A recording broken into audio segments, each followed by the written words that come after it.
When you watch the way that most people react to what's happening in the world right now and how they're kind of waiting around for someone to come fix it, you can see why for 10,000 years, people have been ruled over by people who are willing to step up and rule. We have to be very aware as a group, as a community, as a people. And this is not just in America, because like you said, they're attempting to do this globally. And I think what we're about to see is a war about this. Unfortunately, I think we're on the wrong side of that war. It's very dangerous, man, because what we have here is special. And what we have here is an anomaly. And if we don't have capable people to step up, and I don't mean just a few people, I mean the capable men in the household standing up and setting a standard in society that we are not going to fuck with us, we will lose this, and this will fail.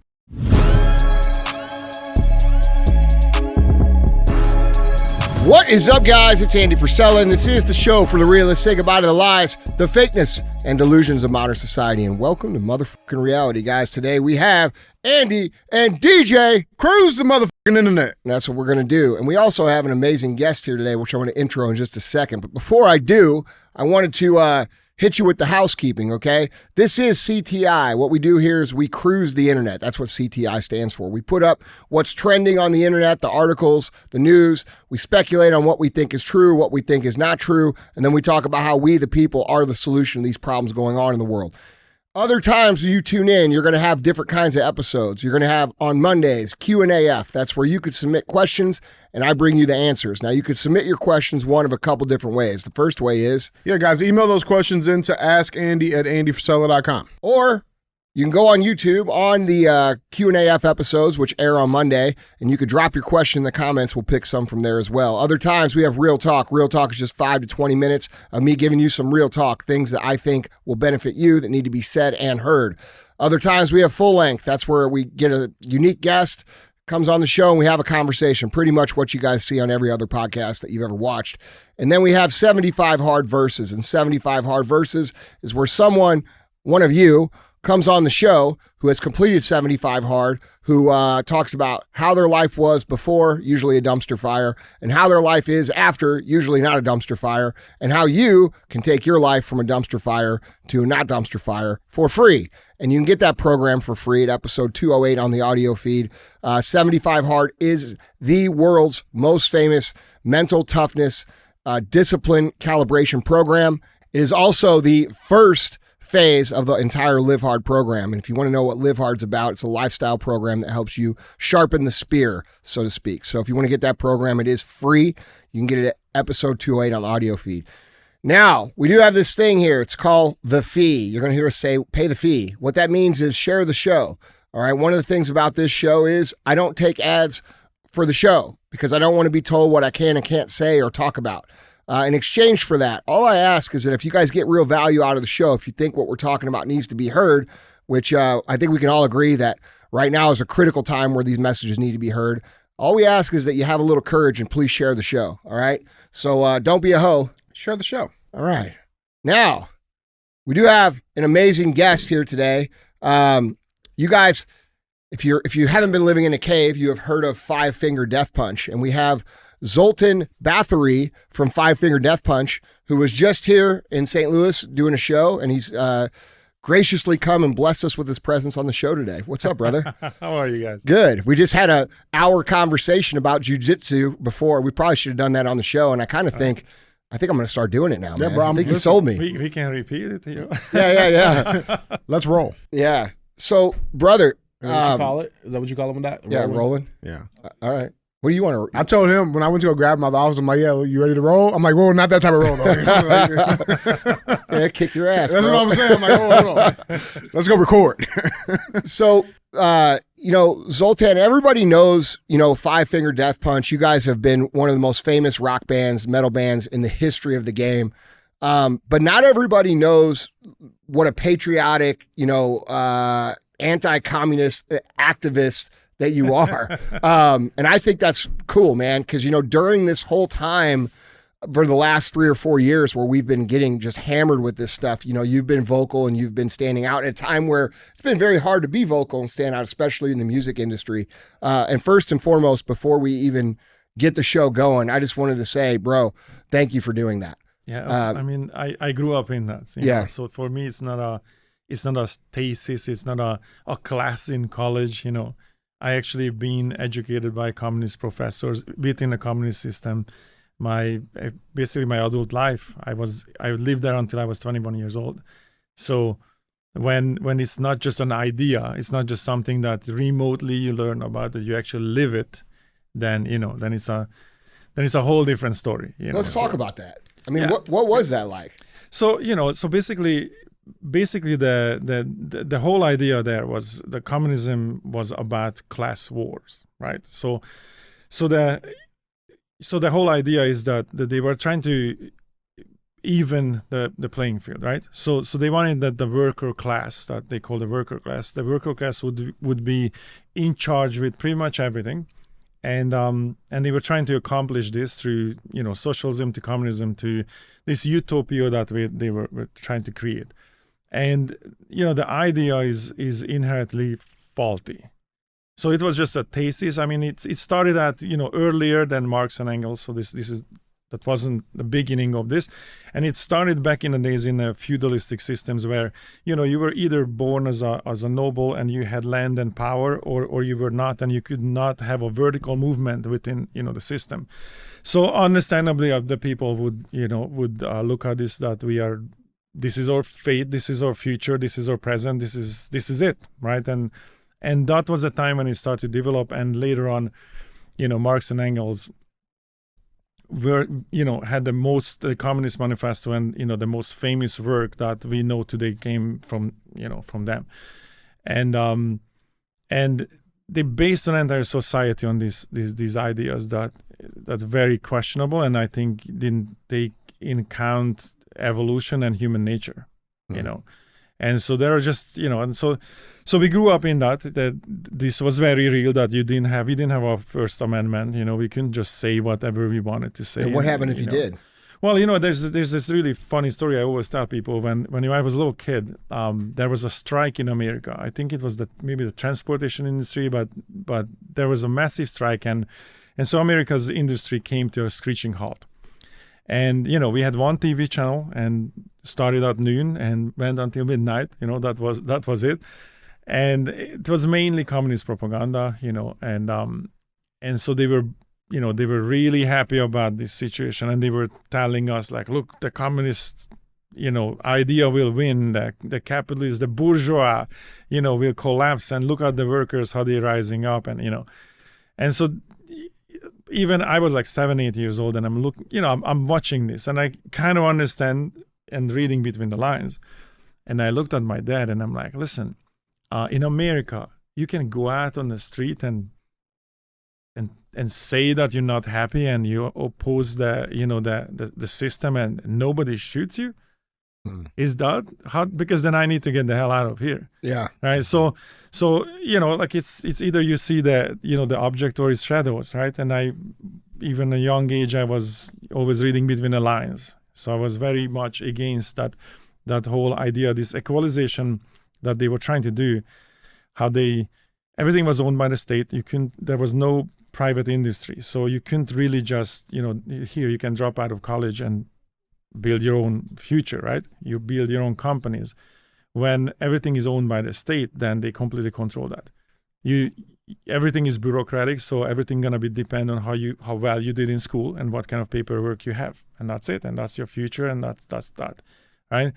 And there are these very faulty ideas that if I give you the same tools, right? I give a couple of guys a hammer, right? Somebody's going to make a sculpture and somebody's going to be just bang around. So if you give the same tools to somebody, and it can be education, if I give you the same education, the results is not going to be the same. Mm-hmm. And because if that was true, then Jeff Bezos' classmates should be all billionaires. They got the same education. They're not. They're using the tools differently, right? And so this idea that we're gonna make equal opportunities and this gonna have an equal result. It's a faulty, untrue idea, and that means this differentiation, the difference between the classes will still happen. So if everybody got the same education, but somebody's using those tools better, they will pull away from the crowd, right? And that will create this gap, this gap of basically wealth gap, right? Which they were against, right? So the only thing you could do is if you eliminate the possibility for anyone to pull away. So that means they can't elevate the dumbasses, basically. What they have to do is they have to chop down those who could succeed. And that's very unnatural. That's against evolution. That's against everything. You can't pull away. Your efforts are not rewarded. And you basically, they basically just limit your possibilities. And what's going to happen is that, that's human nature. You want to succeed. That's why evolution exists. Yeah. Right. So once you take that away from people, nobody was doing anything, because why? Total demoralization. Yeah, absolutely. Right. And so, and then just the basic ideas, like the wealth is to a degree, obviously I could argue it for both sides, but if I want to stay with reality, the wealth was sort of distributed already, right? Like some people already have stuff, houses, this and that, and some people are just starting their life right now. But that's the reality. We're gonna compete, and we again, for the point of evolution, and we're gonna get where we get in life. Depends on our efforts, right? But if we wanted to equalize that, if somebody has a big house and somebody has a small house, how are you gonna equalize that unless you take everything from the people? The state will own everything and redistribute. But if one house is big and the other one is small, how are you gonna redistribute that? So you have to destroy it and rebuild, and you have to rebuild equal houses. Okay, let's go with that idea. Physical destruction. Everybody gonna get the same size house. All right, I want mine on the beach. Now what? So geographically, you can't equalize us, because, or I want to live on the top of the hill. Same size house, but I just want mine on the top of the hill. Well, who gets that house, right? So you can't. This doesn't work, right? And so basically, the result of this, this whole system was that, every single one of those countries collapsed. Like the last remaining ones, like China and North Korea, but both economically and socially, all those countries, collapsed. Yeah, it never made sense to me. Like it only makes sense to people when you try to sell it to people who have already bought into the idea of that they're not going to compete, right? They can't compete. They won't compete. For whatever reason, they're unable to compete.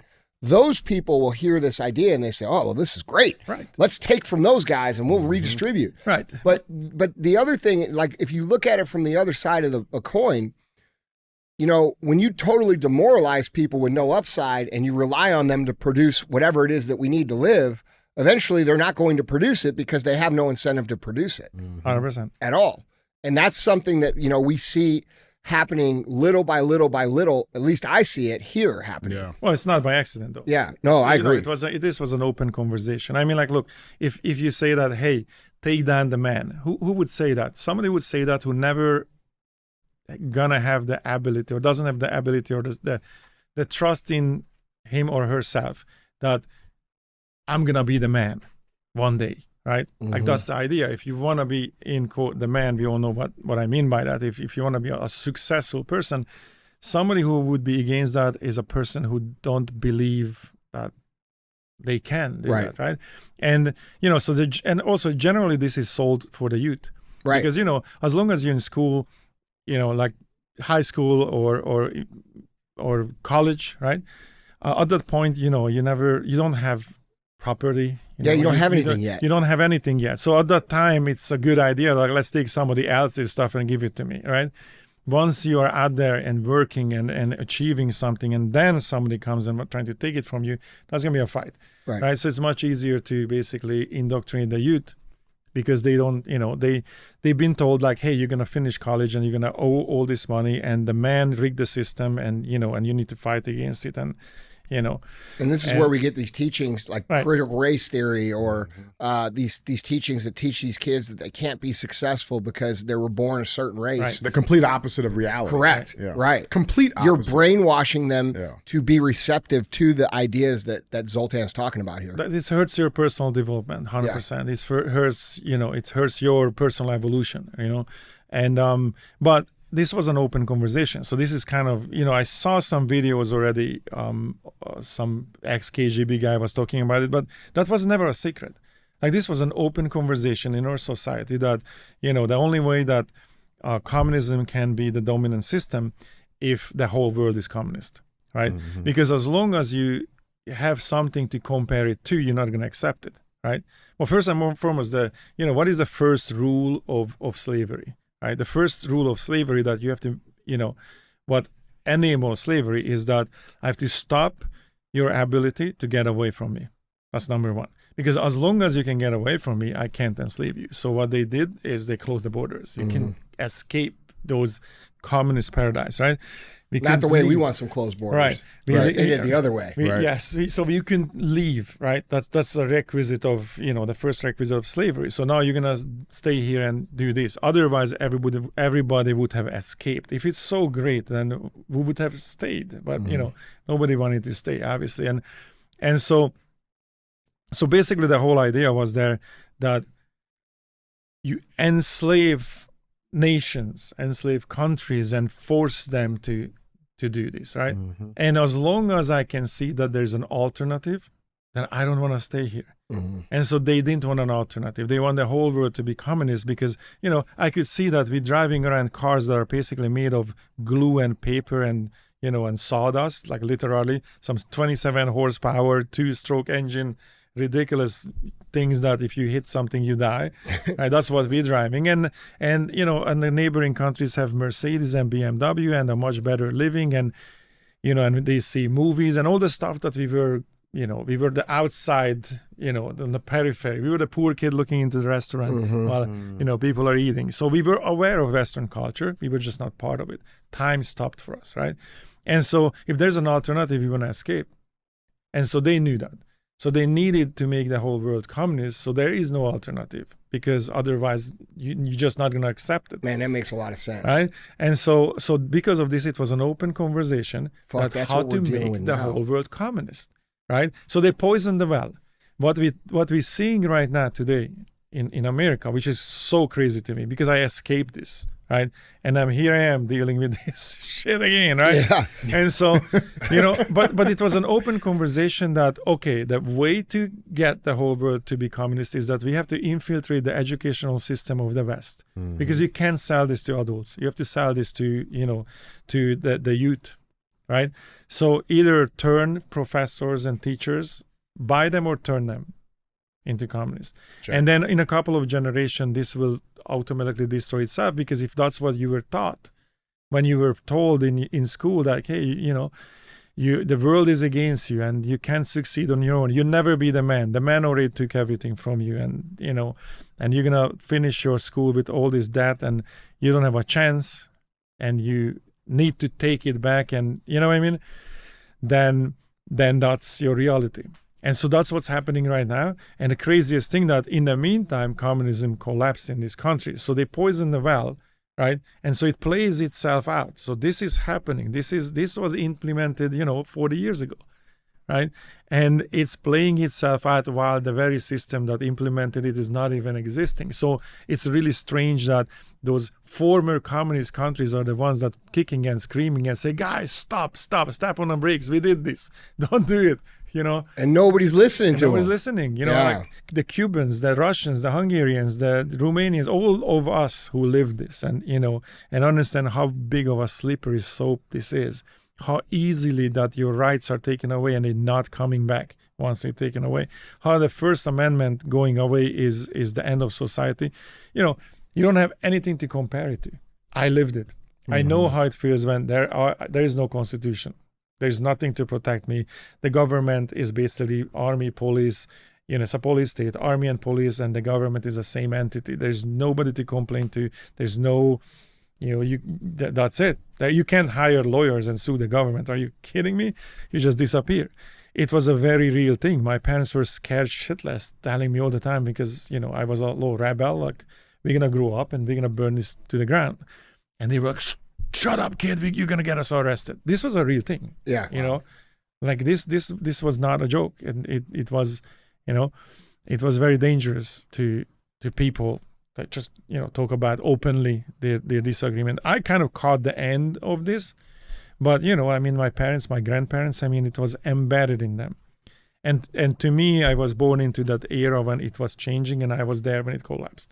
So watching that, how my parents and my grandparents were so beaten down that they couldn't even understand. When I said like, oh, I'm gonna go to America and I'm gonna be a rock musician, they looked at me like I was an alien. Like, you're crazy, kid. You there's a minefield between us and the West, and there's no way you can get out of here, and there's not a chance, that you can do that. And just no hope. Yeah. So and they couldn't see that. They couldn't understand that, because once your spirit is broken, it's over. It's like, that experiment, you put the fleas in a glass, right? And then you put a piece of paper in it, and then you're jumping, and they keep hitting the cover, right? Mm-hmm. And after a while, you take off the paper, and they will never jump out. They got used to it, that this is the height they can jump. Limit. So that's kind of how it looks like. They broke your spirit, and you don't even think outside of the box. Right? Once you were born into the system, you just accept it. Like, well, this is it. This is how it works, and this is it. Right? How did you get out? So I was there when it was collapsing, and so I lived the communist era, Mm-hmm. and then I lived the post-communist chaos, where it was sort of a hybrid and turning into a semi-capitalist system. And, basically what happened, all the people who were leaders in the communist system just snatched up all the factories. So now they own those factories and banks and whatever, So on the very beginning, that's what was happening. We were getting passports finally, and I was in the first wave of getting a passport. And, and to tell you the truth, when I came to America, man, the Statue of Liberty hit me hard when I saw that. Like, man. Because we were actually well educated. Education was, even though it was somewhat a miseducation, but it was available, and it so American history and what this country was based on, and I had to learn that, right? And so the Statue of Liberty, I knew what it was and why it's there, and it hit me hard. Like, man, I can't believe that I'm one of the people that's seeing this and hitting me emotionally. Like, man, I'm here now. Nobody can tell me anymore what to say, what to think, what to do. And I have finally an open runway that I can accomplish. That's got to be a weird feeling. Oh yeah, it was. Yeah. And then, and then once I was here, I'm like, man, I'm off to the running. It's, sleeves rolled up and let's go, Yeah. And so that's why, I always gonna look at that flag and the symbolism of America, that I understand what it means, and I came here for that, right? That American flag had a couple of meaning. Again, it's coming from somebody who grew up on the other side. You guys were the enemy, in quote. Mm-hmm. Well, nobody believed that. Only the politicians believed that, even if they did, or maybe they had to paint the boogeyman, so the crowd would be, controlled. Yeah, it's circuses. It's basic manipulation behavior, right? When you know someone's going to expose you for what it is that you're doing, you automatically start to paint them as the enemy, right? And that's I know you are. That's a form of crowd control. When everybody's scared, like, oh, the Americans are coming, right? Then you're gonna accept the rule of the government, because you have this illusion that they're protecting you. That's what they're doing over there in North Korea now, right? And so, but I don't know anyone who believed that. Yeah. You know what I mean? Like, as we were, I grew up there, so we didn't believe that. We were aware of American culture, we were aware of the system, we were aware of the Constitution and what it was, and so none of us really believed that what they were telling us, and so living without those rights and coming here and yes, of course, I'm gonna look at it like, is this system perfect? No, but at least it's an attempt. It's an attempt. Everything else was sort of either a totalitarian government or communism, socialism, right? Or the remnants of a feudalistic system or monarchy, right?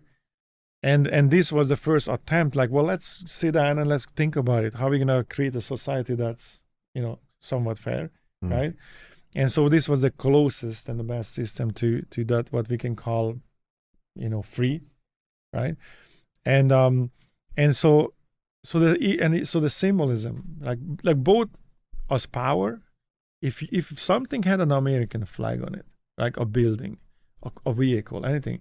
A T-shirt. Everybody know, don't fuck with it, man, because Americans will defend that. If you fuck with that flag or anything that is on and it represents, they will keep coming until they're winning.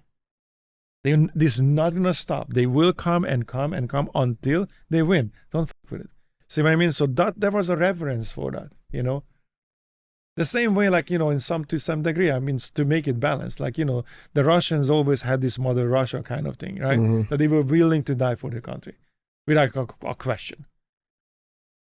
It's, you know, so there was this reverence of that's Mother Russia. We're gonna die for that. Yeah. Right? So, but America had this thing that, well, what it represents.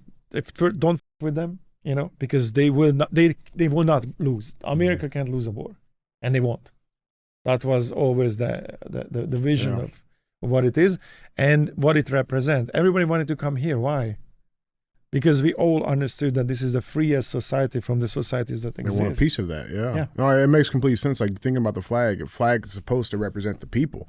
So it's not the American government that's going to come get you. It's the fucking people. And it makes perfect sense when you look at where we are as a society today and what they are trying to attack and dismantle and it's an idea. and demoralize. It's the people. Separate us, divide us, get us pissed at each other, right? Like, because I think that's an important concept to continue to reiterate when it comes to that flag. You know, I saw some people on the internet talking about how we shouldn't even support the flag because that stands for the government that's corrupt. No, motherfucker, that's our flag. That is our people's flag. It's always been that. Us. That is us. That is not them. And just look at it this way, the danger of this. Like, you know, imagine if we can just, you know, and we can, in fact, we can roll out our history in a linear manner, right?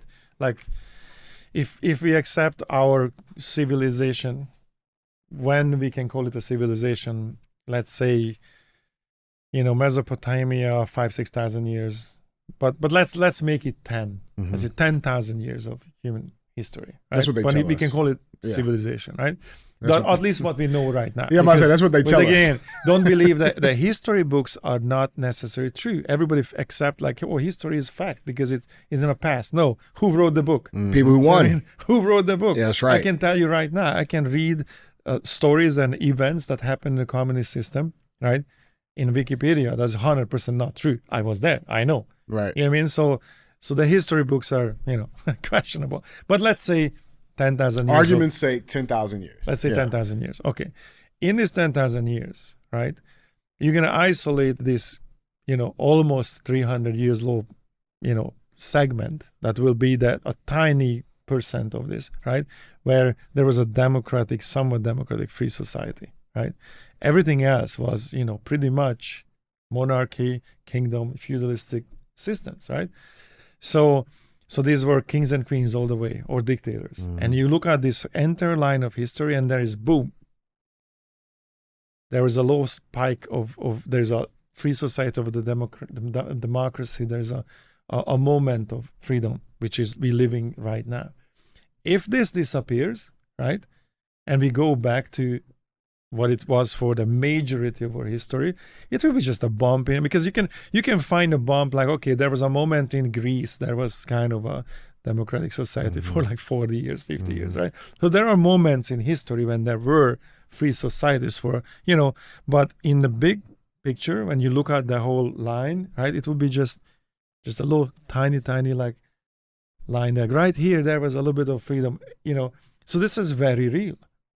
You know, this is really very real, that this can collapse and we can go back into a dictatorship, or this society and this system can be lost. Very quickly. This can be, you know what I mean? Yeah. Like, look at history.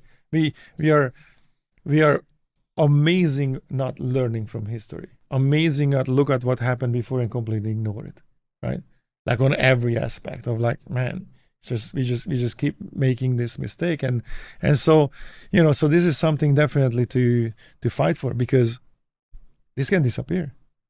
Yeah, man. Just look at the 10,000 years. This is only 300 years, not even 300 years. You know, a low segment that somewhat of a free society. You can see it too. You can see why it's that way. Like when you watch the way that most people react to what's happening in the world right now and how they're kind of waiting around for someone to come fix it, you can see why for 10,000 years people have been ruled over by people who are willing to step up and rule. Yep. Right. You know, Yeah, and it's human nature. It's like it it's is. in our fucking DNA. it is, dude. It's why there's some leaders and a whole bunch of followers. And the problem is that, you know, the good people who have good intentions, they don't necessarily want to lead like that. Mm-mm. You know what I mean? Like when we talk about Sulla, right? Mhm. The first dictator of Rome. You know, this man was a soldier who was a common person who joined the Rome army and went around on crusades for years and years and years, conquering land, comes back and finds out that their government has been overthrown by some of the Senate and are total tyrants, right? Then he uses his army, kills those people, and sets everybody free and sets everything right. And the people say, hey, you're a lifetime dictator of Rome. And he ruled for 1 year and then said, no, I'm setting this right so that you guys can continue to be free, and I'm going to go live my free life. Right. Yeah. And those types of leaders are so rare because once you get a taste of control or power or wealth, it can corrupt people almost instantly when they've never had it before. Right. And so, dude, like we have to be very aware as a group, as a community, as a people. And this is not just in America, because like you said, they're attempting to do this globally. And I think what we're about to see is a war about this. And guys, unfortunately, I think we're on the wrong side of that war. That's my opinion. But it's very dangerous, man, because what we have here is special, and what we have here is an anomaly. And if we don't have capable people to step up, and I don't mean just a few people, I mean the capable men in the household standing up and setting a standard in society that we are not going to fuck with us, we will lose this, and this will fail. Disappear. Yeah, and your kids will be slaves, and they will be growing up exactly as you were talking, where there's no hope. And their hope is to get a few generations deep so that they don't have to explain what freedom was anymore. Mm-hmm. You know, at that point, there'll be no other alternatives to see either. Dude, they want to erase it from the history, dude. Well, here's your big problem. I had a place to escape to. Right. Where are you going? Yeah. Where are we going to go? Where are you going to go? So if this is lost, it's all is lost, right? And then what you were just saying, the interesting thing about that, what is a king, right? If you want to be king, you're not cut out to be a king. That's because right. you want to be a Yeah. king. A king is the servant of the people, Mm-hmm. right? And so, so when it comes to comparing systems, political, economical systems, you have kingdoms, and let's say there are totalitarian dictatorships like which communism was, or democracies, and a corrupt democracy or a totalitarian communist system is actually worse than a kingdom with a just king. That makes perfect sense to me. So that's pretty sad. Yeah. If you think about it. Yeah. I mean, if you have a just king who treats people fair and lets people be, like if we had a dictator here in the United States, quote unquote, that let everybody be free and live their lives and build what they're going to build and create situations where it's favorable for them, is that not better than 600 people that are stealing all our tax dollars and making life miserable intentionally for their own greed? And it shouldn't be. That's what I mean. Like it shouldn't be like if you have to pick between these systems and you pick a kingdom which is you have an absolute power over the people, which right there that's what the entire history rebelled against, right? Mm-hmm. But when you started lean toward that because other systems are so corrupt, that's pretty sad. Yeah. Right? That's pretty sad. Yeah, man. That's crazy. So, dude, just changing gears. When did you start music? So, music is something that I was always interested in. Obviously, this is a calling kind of, I my first guitar, right? When I wanted to be a guitar player. So my first guitar was actually, again, communist system. I couldn't afford one. My parents couldn't afford one. So I made my first guitar out of my parents' coffee table. True story. Like I had a second-hand guitar that was a piece of crap, broken. The neck was good, and then some of the the machine heads were good, and I basically made a guitar out of my parents' coffee table, put it together, and it was an unplayable piece of crap, but it was a guitar, and I copied, it was a BC Rich Warlock shaped guitar. That's what that's what I made. That was my first guitar when I was 12. It was barely playable. I mean, imagine 12 years old kid making a guitar. So it was a beauty, but that was my first guitar. I always wanted to be a guitar player, and I obviously did a lot of other things, like a still interest. I have many interests, and we talked about it. I'm doing a million things, but I was gonna be a scientist, right? So it's an interesting thing, because in the communist systems, what they had this idea that like the utopia requires that everybody does what they would like to do in life or what they're good at, right? And again, the failure of that is like nobody's gonna want to be a sanitary janitor, a janitor or whatever, right? So when you look at it like, well, in utopia we all will do what we're good at and what we would like to do. This is what was sold to us, right? But who wants to be the janitor, right? So whose dream is that, right? But anyway, this was a system. So they came to the schools, and then they would put you through all kind of tests, and if you were physically strong, they would throw you in a school that was for athletes, and then so they separate us, and I was picked for a school that was advanced math, basically. So I went to a school and I had 2-3 math classes every day. So it was just jamming in that. And so I was going to be a scientist. I was super interested in it. I'd worked in an observatorium by the time when I was 14, and Shit. And so that was my jam. It was I wanted to be an astrophysicist, particle scientist. That was my and but music was always interesting, because I thought, well, I'm manipulating the source code, right? Everything is a vibration, and everything is everything you see, everything, it's all vibration. This is like the spectrum of light, right? It's about, that we have a spectrum that we can see, but it's a waveform, right? Mm-hmm. And if you elevate this waveform, right, then that's radio waves, and everything is waveform, right? Everything that matter is basically waveform, right? And I thought, well, a musician is manipulating the source code, the waveforms. We are creating harmonies and melodies, and so that was always, even as a scientifically attuned kid, I was always looking at music that way. So I was about 12 when I made the guitar, and then this was always a thing, like I can't even explain why I had this attraction to music. So it wasn't never like, oh, I'll be a rock star. You know what I mean? It was the music. How you can create this piece of, again, it's a vibration, harmonies, and I can create these harmonies and these we call them songs and music, but these patterns, right? That I can change somebody's mood. I can change your how you feel physiologically. Yeah. So I can manipulate how you feel and what you think, and because if I tell you a story, right, I can tell you a story and it change your mind about certain things and you feel a certain way. That is not as serious as I play you a piece of music, so actually change how you feel.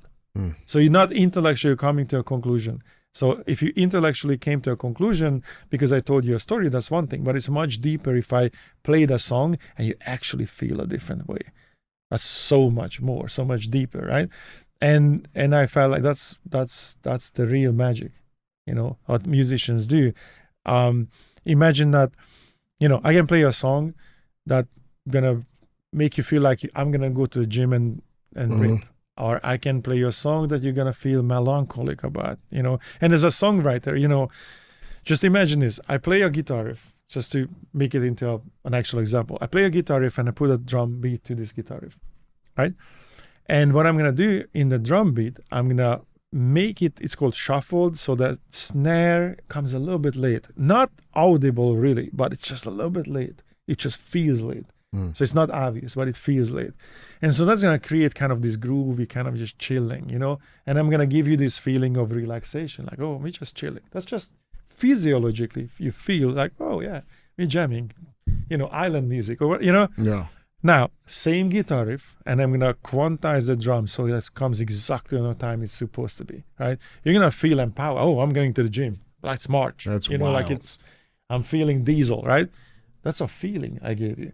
Now, I'm gonna speed up the drum a little bit so the snare comes a little bit early, right? I'm giving you a feeling of urgency and anxiety. And this is just a feeling. I didn't talk about, minor chords that are generally sad, major chords that are happy, right? And the color and the tone of the music, right? These are just the basic physiological feelings I'm giving you with the music. And I still didn't put lyrics on top on it that will also affect you. That's wild. Right? So even as a young kid, I understood that, like, man, this is incredible. It's an incredible tool of communication where, when I can give you much more than just tell you a story, I can make you feel my story. Like a classical songwriters, right? When take Vivaldi, Four Seasons, right? Famous piece.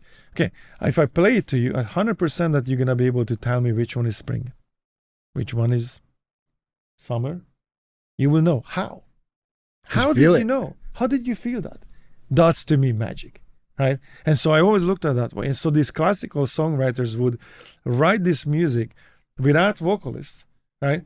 Giving you a full story, right? And so like all these guys, like the Tchaikovskys, that, if you look at, Wagner, right? It's almost like a war music, right? So what's there? How do you communicate this through music? Just music. And that to me was magic. So I wanted to be a musician. I wanted to be a person who can, paint a world for you and put you in a different mood and communicate stories. Because that's what this is society. That's so cool. That's what Bro, the I world want you to just is. can we just go in a room and just play me music, man? I just want to. Right.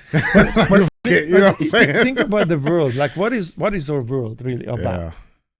Because we have a very sophisticated and complex society, right? But really what this world is about, we're living our lives around a fireplace that was replaced by a television set. But really what it is, we're living around a fireplace and the elders telling you stories. What are movies? Those are the stories, but in a modern way. What is television? That is replace the fire in the center, of the camp and telling you stories. Everything is about telling you stories, and everything else we do is just because we have to feed ourselves, we have to feed our bodies, we have to survive, we have to defend and protect our lives, right? But really everything revolves around the stories. This is the human story. That's what everything is about. And be part of that, be able to give you stories in a sophisticated way when you're not just being told the story, but you feel it. That's music. Dude, that's so awesome. Joe's over there loving it. That is so cool, man. Well, we can just stop the show. Yeah, that's it right there, guys. Yeah. Yeah. Man, I love that. So yeah, I do too. Yeah, so that's how I started. I was 12, and and then because I had so many interests, so many things that I wanted to do. Tell you the truth, that's my biggest problem in life. I don't have enough time, man. I need to read 1,000 more books. I need to learn 1,000 more skills. It's like my biggest strife in life, dude. 100 years is not enough for me. You could see that in your life. You could see that. Look at you, dude. You're look what you guys have done with Five Finger. Look at what you've done with your education. Look at what you've done with your jiu-jitsu. Right. Look like you have it's very obvious, like right away. I noticed this when we were talking before the show. I was thinking, I'm like, this dude is ravenous for skill set and learning. Right. Like that's with a sense of urgency. Yeah, right. Yeah. Just think about it. Like I can relate to that. Yeah, a little bit. Yeah. we have this limited time. This is the thing that pisses me off. You don't know when that clock expires either. Two things that pissing me off in the world, but because nothing pisses me off other than these two things, right? Everything else is superficial. But these two things, I don't have enough time. Why am I limited to this 80 years, 100 years, whatever we can live? That's pissing me off. And the other thing that pissing me off, that doesn't matter how far I educate myself, doesn't matter. I could, either go down on a scientific, intellectual way or eat a pound of mushrooms, doesn't matter. I will never understand what the is going on? What is this? The universe itself, infinity, and what's happening. Like it's the human mind is not the device to deal with this. Like an ant will never drive on a car, right? It's you know what I mean. Like we are not evolutionarily not there to even scratch the surface of what's happening. What is this experience? Most of us are not even aware of our own ignorance, man. Right. Yes, and these are the two things that just drives me crazy. And so basically what I'm doing in life is like, okay, as many check marks I can, so I have I would say kind of a bucket list of both, materialistically in some way, intellectually, and I guess achievement wise, like I want to achieve certain things, right? Yeah. Like we were talking about cars earlier, right? Yeah. Like, okay, we both have some cars. Yeah. We go like, nice cars, and even with that, like, okay, do I really need this, right? Like, do I need a Ferrari to go to wherever? I don't. I can get a smart car and do whatever, But because when I was a kid, right, as a kid, I looked at that and I wanted that, right? Then when I look at those things, I'm like, okay, I believe in this thing I call it the cycle of fulfillment, right? I dreamt that I want to be what I'm doing right now. I dreamt it. I wanted to do this. I have a band, tour the world, play music for millions of people, right? Or in materialistic way, I wanted certain things. I have to check that.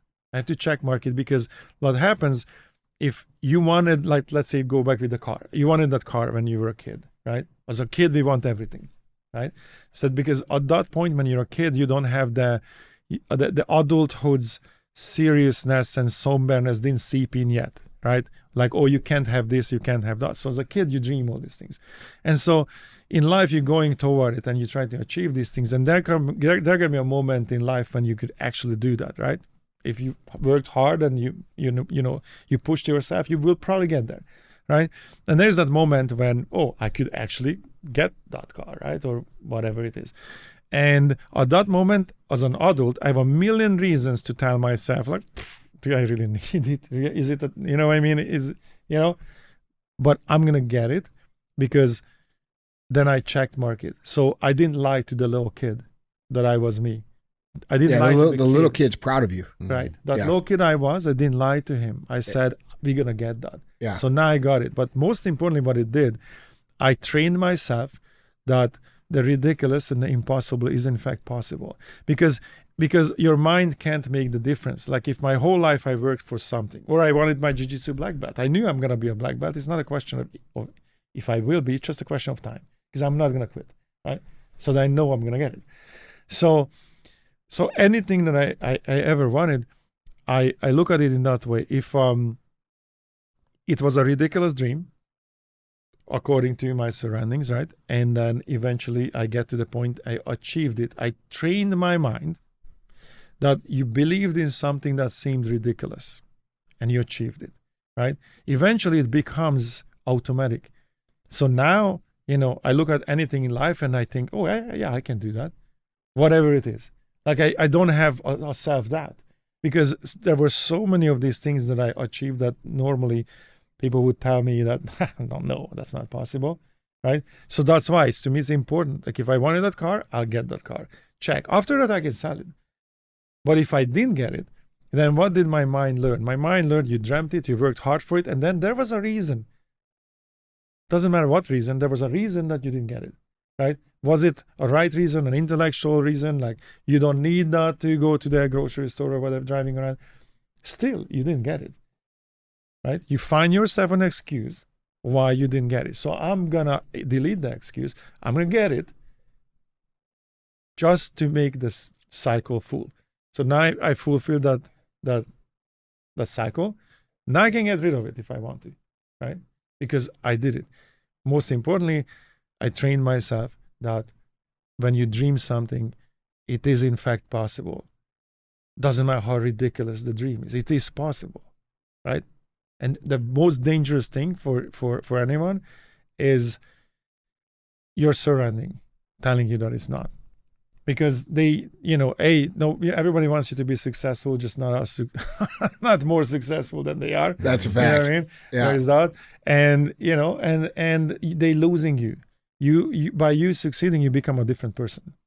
You're not gonna be on the same vibration anymore than they are. So you're pulling away. So they're losing. So it's not even necessarily malicious when people tell you like, oh, you can't do that. You can't build that, right? It's not even necessarily malicious. It's somewhat ignorance, right? Their own reflection of lack of self, what would you call it? Trust in themselves, right? And the fact that they're gonna be losing you because once you elevate, they have to hold their own or you're in a different circle now. Whole right? different thing, yeah, man. You know what I mean? So that's why I do all those things. So I think that's powerful. That's powerful point you're making, bro, that not many people talk about, which is completing the cycle.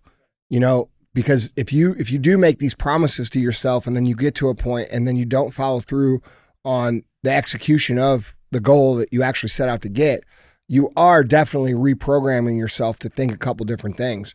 One, that, it's your goals don't get fulfilled. And if your goals don't get fulfilled, how can you set new goals and be enthusiastic about them?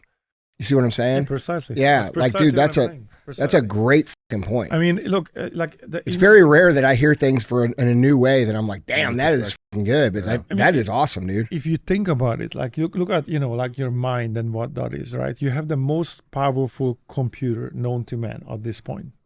It might change, but at this point, the most powerful computer that is known to man is your mind. And you let it run and it's unchecked, right? So there's this Eastern thought I was massively into, and still I name the book, I read it, Eastern philosophy, right? Or Mesoamerican philosophy, but that's kind of my jam. And so there's this thought of mindfulness, right? What mindfulness mean and how you live your life mindful.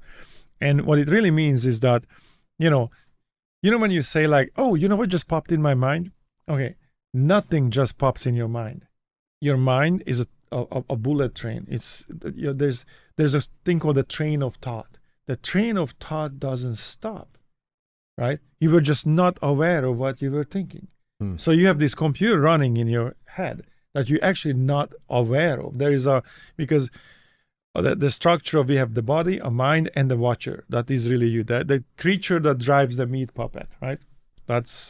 We can call it a soul or whatever we want to call it, right?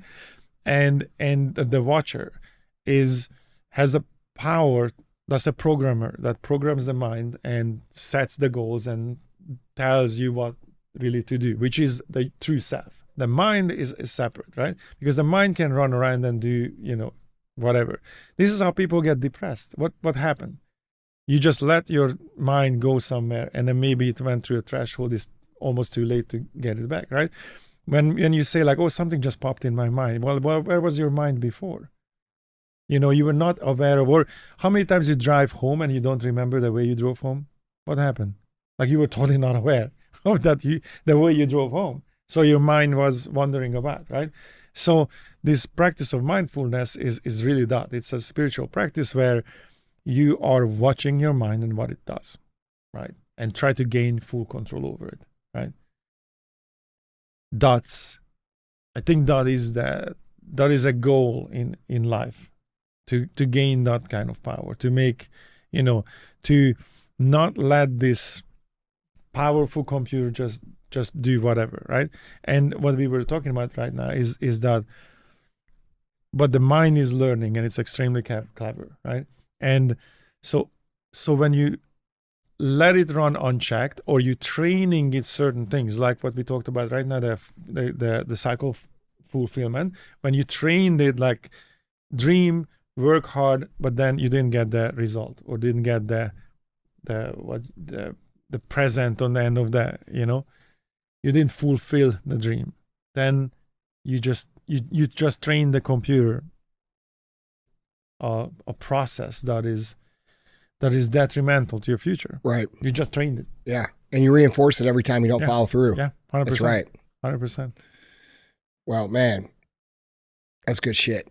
You want to dip into the show? Yeah, let's get it. You want to cover some, do some cruising? some crazy shit going on in the world. There's always crazy Yeah. shit going on. Man, in the I'm world, trying man. to Bro, that was really watch. that was awesome stuff. Yeah. I love it. Yeah. Guys, remember, if you want to see any of these pictures, articles, links, videos, go to andyfrisella.com. You can find them there. So with that being said, man, let's just get into our first headline. Headline number one. Let's cover some of these debates. So we had our third GOP debates here. There's some interesting stuff going on there. So let's talk about a little bit of that. So this headline reads, Democrat voters side with GOP candidates' messages of strength on border, national security. Quote, tired of this. Really? Seems to be a very, some would say wake up. Really? I wasn't aware of this. Really? Yeah, no, I've been doing my stuff. Yeah, bro. Like These last 2 weeks, I've been switching. Yeah. Really? Shit's been switching. Yeah. So Democrats' surprising reactions to the explosive third GOP primary debate raised eyebrows Thursday as voter dials indicated liberals resonated with messages of strength projected by Republican candidates. So, for example, Ron DeSantis, Republicans gave him an A, Independents gave him a C+, and Democrats gave him a C-. It's the highest grade he's ever received from Democrats at all. Usually they give us all Fs. But Tim Scott, he talked about the invasion on our southern border and how we had sleeper terrorist cells inside the country. Democrats gave him a C. The Independents gave him a B+, and Republicans gave him an A-. You got Chris Christie. He talked about taking down TikTok, removing that from society. Shockingly, Democrats gave him an A. Well, that's not shocking. That makes sense. Yeah, Because he is a fucking Democrat. He's a Democrat. Yeah, for sure. I get it. Republicans gave him a C. Now, here's the interesting thing, because there was some heat coming out of these debates that have been going around a little bit. So one of the first ones, I thought this was interesting. This headline reads, Vivek Ramaswamy slams Ukrainian President Zelensky with Nazi reference. Now, this is in some left-leaning news articles, okay? So let's talk about it just a little bit. So Vivek Ramaswamy slammed Ukrainian President Vladimir Zelensky in blistering remarks at Wednesday's Republican presidential debate, making a Nazi reference and calling Zelensky a, quote, comedian in cargo pants. During an exchange about whether he would support sending additional support to Ukraine, Ramaswamy, an aggressive critic of U.S. aid in the war between Ukraine and Russia, said he was, quote, absolutely unpersuaded by Zelensky's call for more help before he launched into a sharply worded broadside against Zelensky and his government. Quote, Ukraine is not a paragon of democracy, Ramaswamy said. Quote, it has threatened not to hold elections this year unless the U.S. forks over more money. That is not democratic.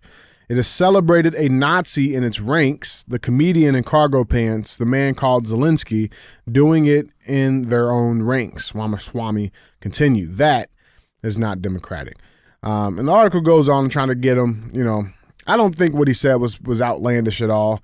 But here was the interesting thing. The article finishes, the last line of the article, it reads, Zelensky, who is Jewish, has said his great-grandparents were killed when the Nazis set their village on fire during World War II. Now, I thought this was just interesting because obviously there's a lot of interesting things going on in the world with picking sides, but this main theme of like anti-Semitism keeps popping up. And I saw this video I thought was super interesting from Matt Gaetz. Oh, I saw this. Right? Oh, have you Matt Gaetz? Zoltan? Yeah, so here's the video. Let's watch this real quick. I think it was Dr. Nadell.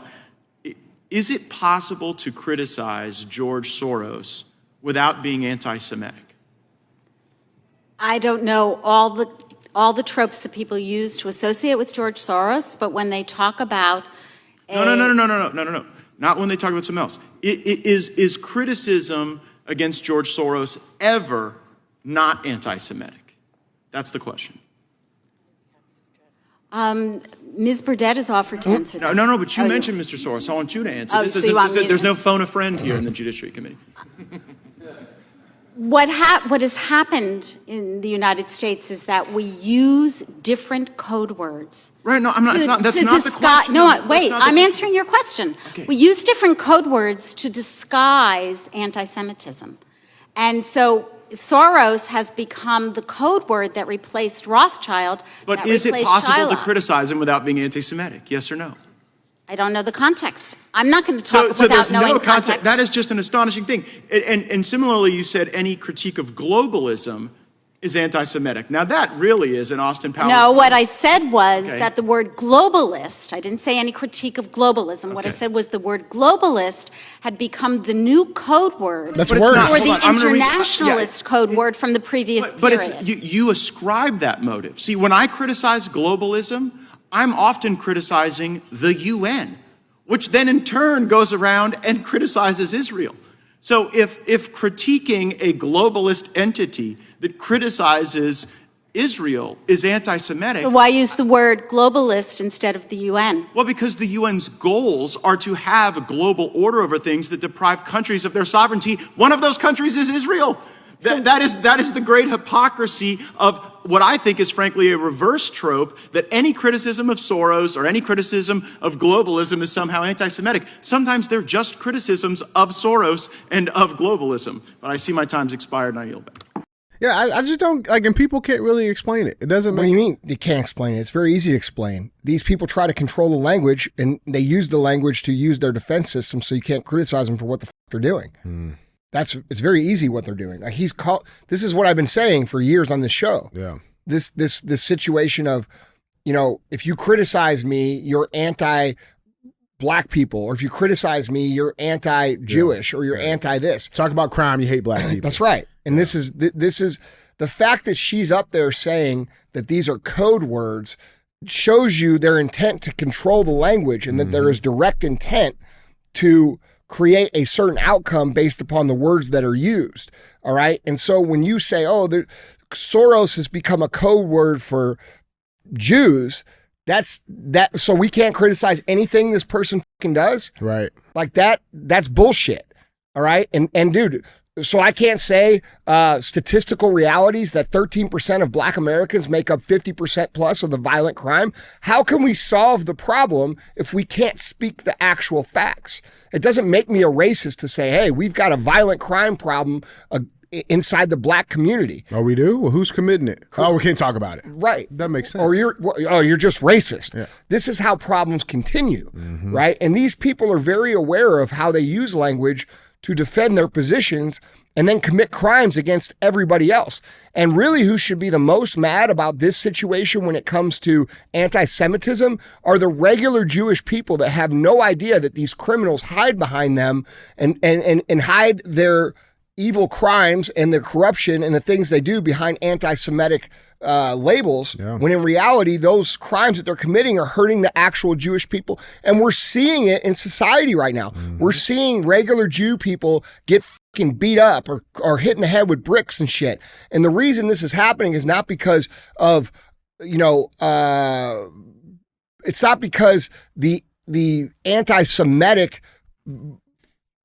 people are doing this. It's because evil motherfuckers are allowing regular Jew people to take the fucking brunt of the evil that they do, because they're calling any criticism of their evil anti-Semitic. So then the people hear that, and then they attack regular Jewish people. Does that make sense? Absolutely. That's how I see it, man. It's just the language, the war on language, man. Zoltan, have you ever, look, there's an irony to this already, because he's it's already verbal jiu-jitsu. You could just easily say that, hey, can I criticize George Soros without connecting him to any sort of race or creed, religion? Yeah, I have a problem. If I had a problem with what he's doing, then can I just say, hey man, this is not cool, that is not cool, right? And then with that, doesn't matter who he is, where he came from, what creed, what race, whatever, right? But instead of that, it's kind of like a gotcha thing. You know what I mean? Like even these guys sitting in Congress or sitting in the House, and then they kind of doing verbal judo against each other. That we both know that one set up the other one, right? Yeah. And so the communication is already muddy. It's not clear because it became like, oh, I got you, instead of like, okay, let's talk about what's, it could have been that simple. Hey, we need to criticize somebody. Can we just, it doesn't matter what race, what creed, we criticizing what he's doing. If, in this case. And I think a lot of this is, bread and circuses, man. Yeah, it's theater. This is theater. Yeah. Yeah. Yeah, dude, we have to be able to say what the problems are without these racial undertones or attachments or labels. Gotcha moments. Yeah, dude. Yeah. Otherwise, the problems can't get solved. Yep. And if we really say that we care about these problems, then whenever, like, for example, the black crime problem is a problem that I care about because I live in St. Louis, which is one of the highest crime cities in the whole country, okay? When I look at black Americans, I don't think of them as black Americans. I just think of them as like fellow Americans, man. Mm-hmm. These are American people. And if we're looking at a group of people and I can point at them and say, hey, we got a crime problem over here with this segment of the people, and I get called racist for pointing that out, when in reality, I just want to fucking solve the problem. How can we ever solve the problems? You know what I mean? We have to be able to say, this is what this is what that is, this is who's doing that, without being these big generalization identity politic labels, man. Yeah. None of this is accidental, Oh, no, for sure. It's not accidental. America is under attack. American democracy, American ideas are under attack. I mean, this is in a textbook, divide and conquer, man. Mm-hmm. So this is financed. These things are planned and financed. So I think that's the biggest issue, that there's an economic and an ideological war happening, right? Mm-hmm. And a covert war, and there is definitely dollars is under attack, right? And so most of the things manifest this way, right? A unified country is very difficult to take down. So this is as I said, textbook. Mm-hmm. Divide and conquer. This is we are busy with some some made up stuff, like, for example, racism. That I think is way overblown and almost artificially created. For sure, it's no doubt. It's definitely something that it looks like a psyop. Right? I mean, are there racist people? Yeah. Yeah, but every race have racist people. The real data supports what you're saying. Mm-hmm. But that's definitely not the majority, and definitely not the vast majority. So so this is just amplified to create a division, right? Again, divided people are easier to deal with. This is again textbook America and American ideology, and both what this is and economically it is under attack. And nobody, if you're not openly talking about what the real problem is, then this is exactly what's happening. We're dealing with these gotcha questions, who can get who, there's a lot of theater to this, right? Mm-hmm. More views, more likes, more shares. And we're busy with some made up problems and some problems that are amplified to look like problems versus what is really going on. Yeah. Oh, that's great, man. I agree with you 1,000,000%. 100%, man. Yeah. There was a couple other hits. I don't know if you guys saw his attack on Ronna McDaniel. Yeah, it was amazing. Did you see that video? Yeah. It was fucking great. Yeah, do you have it? I do have it. Yeah. The only thing, we've had Vivek on the show, right? And it's just like, there seems to be like this like resurgence of him, because he did disappear for a little bit. Like, whether it was the polls or it just kind of seemed like he kind of. Well, he's coming back out swinging. Look, Vivek is a smart dude. Yeah. We both met him. We spent time with him. Yeah. The guy's smart. He's not dumb. What he's doing is responding to the criticisms of what what have been placed on him. Yeah. Everybody kept saying to him, he's too polished. He reminds me of a finance politician. He reminds me of a Republican Obama. And you know what? I think he started to realize that was hurting him. And he hadn't said this to me or anything, but I'm just making some assumptions from my observation. Sure. What he did last night was go up there and say what I think is exactly what's happening, and what I think everybody is observing what's happening, which honestly, nobody's saying. And he said it in front of the entire world on NBC, which was, that's the liberal audience of the United States. And I think he realizes that the only chance he has is to be real and to say the real shit. And he said it, and it was awesome. Great. Here's the video, guys. Swami, let me turn to you. Please make your case. Why should you be He's the nominee pissed. and not the former You president? see it. I think there's something deeper going on in the Republican Party here, and I am upset about what happened last night. We've become a party of losers at the end of the day. There's a cancer in the Republican establishment. Let's speak the truth. I mean, since Ronna McDaniel took over as chairwoman of the RNC in 2017, we have lost 2018, 2020, 2022, no red wave that never came. We got trounced last night in 2023. And I think that we have to have accountability in our party. For that matter, Ron, if you want to come on stage tonight, you want to look the GOP voters in the eye and tell them you resign, I will yield my time to you. And frankly, look, the people there cheering for losing in the Republican Party. Think about who's moderating this debate. This should be Tucker Carlson, Joe Rogan, and Elon Musk. We'd have 10 times the viewership, asking questions that GOP primary voters actually care about and bringing more people into our party. Do you think the Democrats, and we've got Kristen Welker here, do you think the Democrats would actually hire Greg Gutfeld to host a Democratic debate? They wouldn't do it. And so the fact of the matter is, I mean, Kristen, I'm going to use this time because this is actually about you in the media and the corrupt media establishment. Ask you, the Trump-Russia collusion hoax that you pushed on this network for years, was that real or was that Hillary Clinton made up disinformation? Answer the question. Go. Mr. Roberts. Sorry.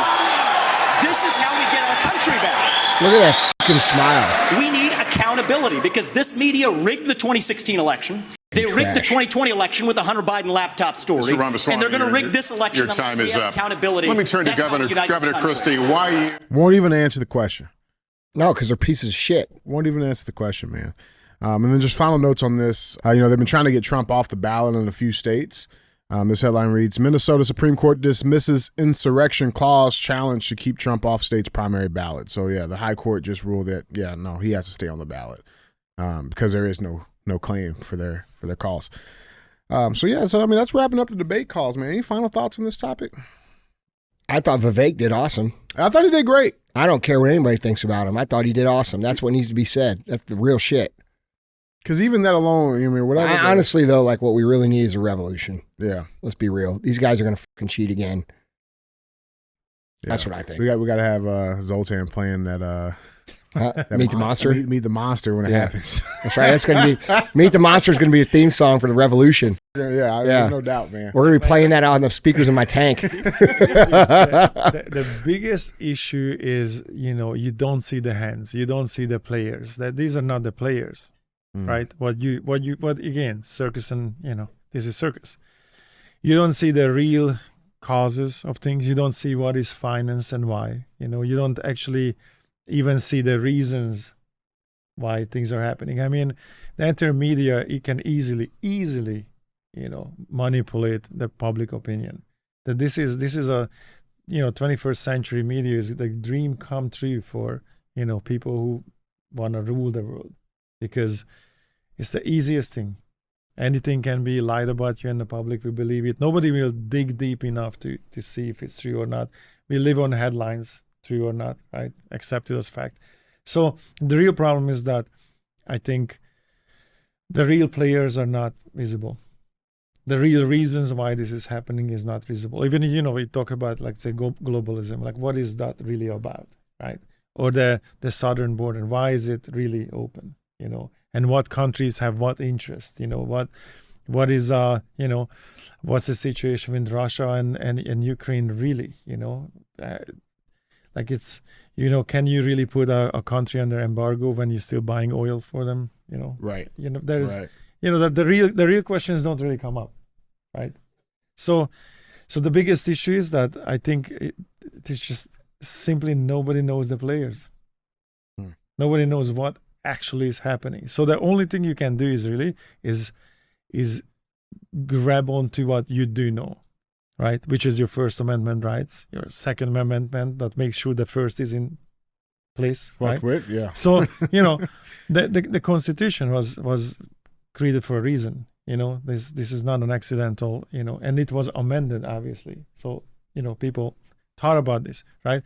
And so in this chaos, I think the only thing you can really do that you have to look at the things that and can somewhat control as a society, right? And you have to ensure that. Like, I think the biggest issue is why this is happening is because the First Amendment is already eroded. Absolutely. That's why. Nobody can tell the truth how it is. So once people can't tell the truth, what we end up with this circus, this hazy idea. Everybody's guessing what's going on because people are not going to step out. Even journalists, investigative journalists are very careful about what they're going to say, what they're going to write. I don't even about. think investigative journalists exist anymore. They do, but some of them are dead now, you know, because they were good. So that's the game. So what the most important part is really that. That's the absolute number one and most important issue is the First Amendment. I should be able to say anything I want, doesn't matter who it upsets, right? And how it makes you feel. Yeah, like fuck George Soros. That, whatever you want to say, you should be able to say that without a punishment, right? And if that is eroded, then the truth slips, and then we end up with the circus. Then nobody can point out like what is really going. So you don't know the facts. Yeah. None of us do. We kind of, and if you start digging down now, you're a conspiracy theorist, right? And the difference between that joke, the difference between truth and conspiracy is 6 months. 6 months. Right? That's the meme now. And unfortunately it's becoming true, right? And that's, so, as people of this country, as people who believe in this country and believe in the future of this, right? What you have to do is reinforce and fight for the things you know for a fact and you can fight for. These are conversations that we don't necessarily know. We don't know the hands. We don't know who plays, who pays for what. You don't know the players. There are so many nasty, like it's chess, right? It's chess games and you don't know the players. You don't even know the rules. But the things we know is this: First Amendment and the Second Amendment and our entire Constitution, really. But the First Amendment is what's slipping. That is the absolute cause of all this. That you cannot really say what you want to say. Can you go right now and tweet something that you really want to tweet? Or X now, whatever it is the name of it. Can you really do that? You think twice. You definitely think twice, but I don't know. It takes courage. Right. Like we're at the cusp, in my opinion, and I agree with what you're saying. Like, let's say between my hands here is the First Amendment, right? Right. And it exists. It's healthy. This is how it's supposed to be. And what I see is the internet, social media, technology, and cancel culture, political correctness, and a lot of these social initiatives have squeezed and squeezed and squeezed and squeezed.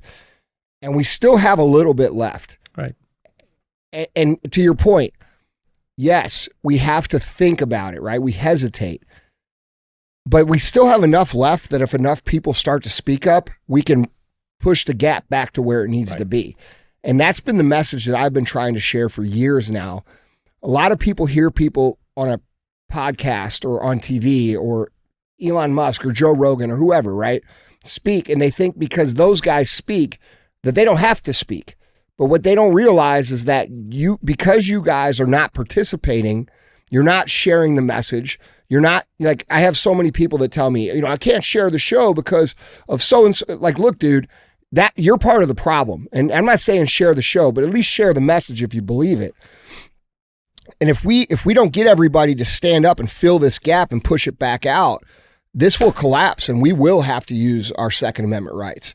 And that's how I see it. That's what I've been seeing the whole time. I think we're still in a position where if enough people would just speak up, we could push this back out to where it needs to be. And we do have politicians standing up for free speech. We've got Eric Schmidt here in Missouri, Andrew Bailey here in Missouri that are running the lawsuit that's been accepted by the Supreme Court that bans the government from dictating to the social media companies what they can and can't say. And also, I think it has some limitation on Section 230 as well, which, is what allows these companies to do these internal censorings. But if you think about it, bro, we haven't had the social media but for 12, 15 years, and it's a new technology, right? And there was never any real rules put in place with that technology, very similar to what the internet, e-commerce was when the internet started. A lot of people look at Amazon and they say, holy shit, Amazon, Bezos is a genius. I'm not saying he's not a genius, but he also had 15 years where he didn't have to pay any tax. Okay, so he's being How much could you grow without that? Yeah. well, exactly. Yeah. So you're giving a company, I'm just using this as an example of what's going on with free speech. The technology's so new that nobody thought out to how to regulate that technology. And because they became so successful and had so much money, very quickly they were able to pay to keep these regulations from actually happening. And so, like, dude, when I look back at Amazon, because I've been in business, not as long as Amazon, but close to it, I run a retail brick and mortar business that employs real people. All right. And this entire time, and then we've expanded into other companies, but that entire time, here I am, a small Main Street American trying to grow a business. And these guys back in the day, Amazon didn't compete on convenience. They competed on price. And so you could literally order anything off of Amazon back then, and it would be 10 to 15% cheaper because they didn't have to collect tax or pay tax. Okay, so they're employing less people because their shit is all automated, all right, than Main Street America. And then the government is allowing them to have a 10% price advantage over the rest of the economy. And that now that's changed now. Now they have to collect and all those things. But for 15 years, what kind of gap could you widen out if you didn't have to pay that extra 10%? Well, the answer is when you look at Amazon, you could see it because billion? Yes, Bezos is a very smart dude. Yeah. He's a brilliant guy. He's built an amazing business. He worked within the regulations of the law. Totally get it. Yeah. Totally get it. Not hating on the dude. But what I'm saying is because there was no regulation to put in place in the beginning to compensate for that, now we have a disproportionate advantage that those companies have over small businesses that I don't really see how can be corrected without deregulation. Like we had deregulation of the phone industry in the 80s, right? Yep, with Bell. Right, where they break it apart. We have monopolies forming because these things are not, they were not regulated from the start. And so when we look at free speech, it's very similar. Free speech, these guys were allowed to basically censor on their own platforms. And as they've grown and become bigger and bigger and bigger, they've captured more and more and more of the conversation. And so while free speech exists outside of social media, where the actual conversations are happening, they're free to censor however they want. And the government's been free to do whatever they want, to dictate to them how they do it.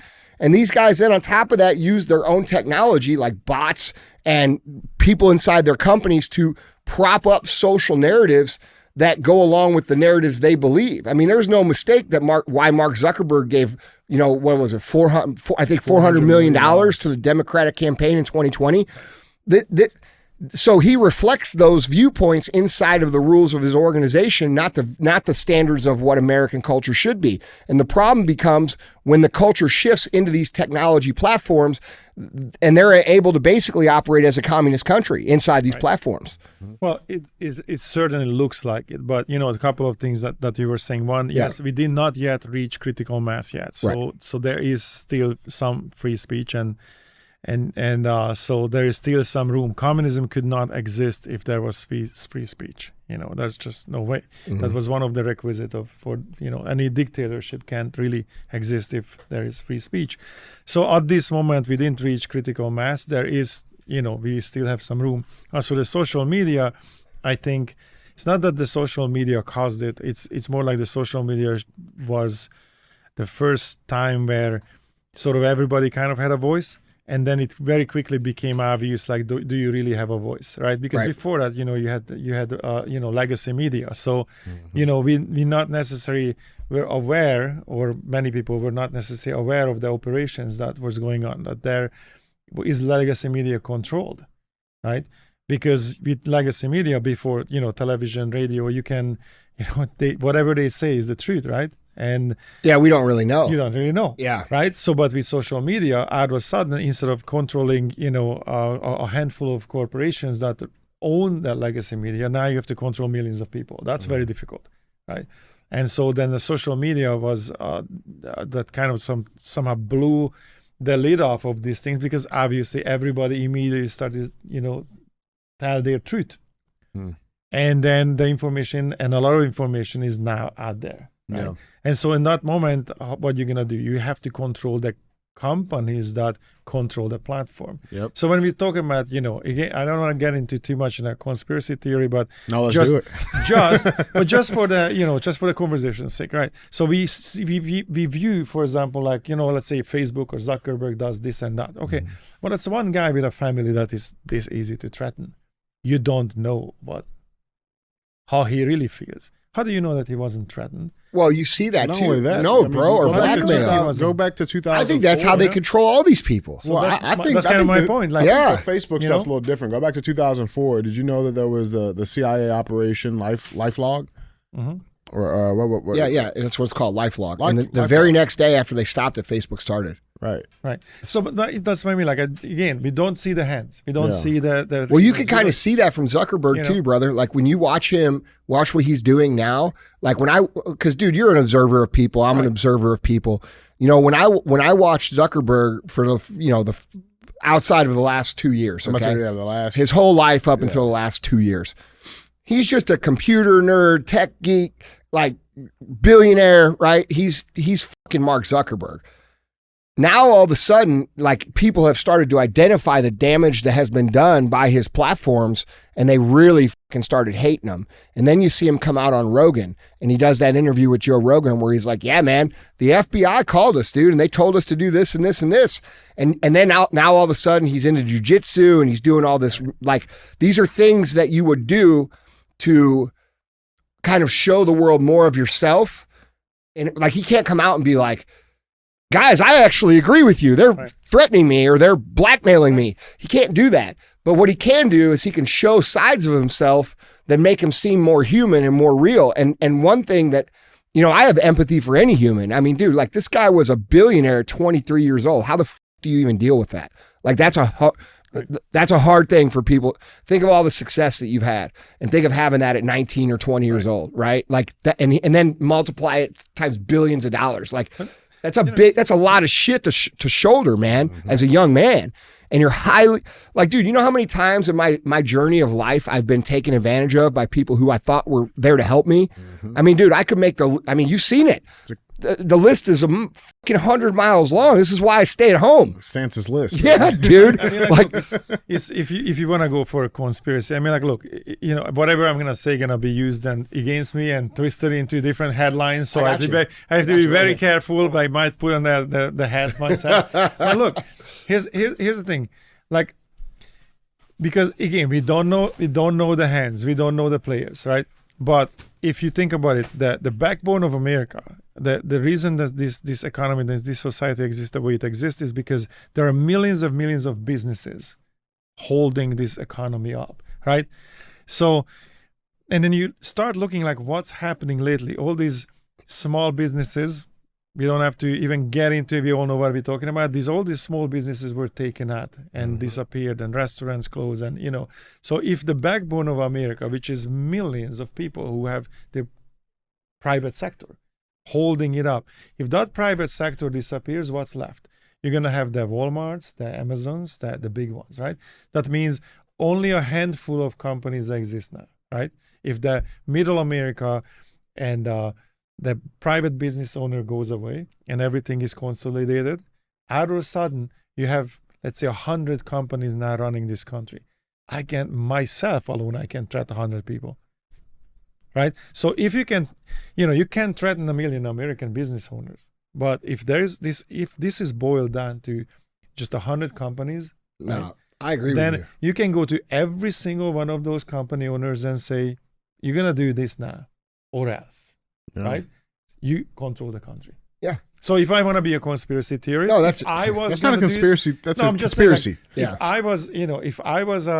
if I had, aspiration to become some kind of a warlord or to take over a country, that's how I would do it, right? Then I have to consolidate the powers to small groups that I can control. I can't control millions. I can control 300-something million people, right? And millions of businesses. But if we knock out the backbone and it's only a few companies, right? How many social media platforms are there? 10? Yeah. That matters, Yeah. right? How do you know that Jack Dorsey, you don't know anything about Jack Dorsey, right? He was the head of Twitter, right? You don't know who the guy is, how he feels like. You don't know, was he threatened? Did he have to do what he did? or was it his, Was choice? it Well, I can truly tell you- his- I can his tell own- you You this. don't know. You don't know that. That's what I mean. Like, we don't see the hands. Well, here's what I would do if I was going to take over a country. I would invent a virus that was pretty benign, and I would get all the businesses to close, and I would allow my friends' businesses, the ones that are important, to stay open. Okay, and then I would destroy those businesses, and then before I destroyed those businesses, I would come up with a little operation where, I found this really rich dude who was like good looking and like very famous and had his own island. And then I would like go around to these people and I would invite them to my island. And then when they came to my island, I would have underage girls serve them drinks and hang out with them and do whatever they want. And I would videotape all of it, right? And then what I would do is after they left the island, I would call them back up and I would send them a little video of what they did on the island. And I would say, guess what?